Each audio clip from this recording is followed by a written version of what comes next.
What's up mga kugupit? Welcome back sa ating video. So unboxing tayo. Unboxing again.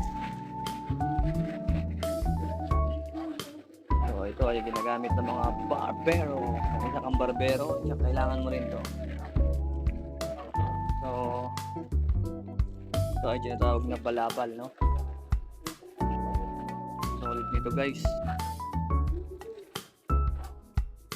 Kasi yung balabal ko free lang yun sa nabili kong clipper at hindi siya talaga maganda gamitin, no? So ayun, no? Smooth, mabango pa, sabi.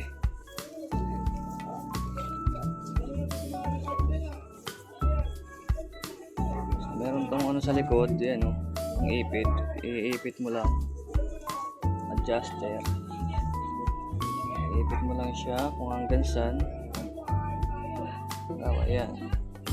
Ipit mo lang ng ganyan. Ipit mo lang din ng ganito. Ayan.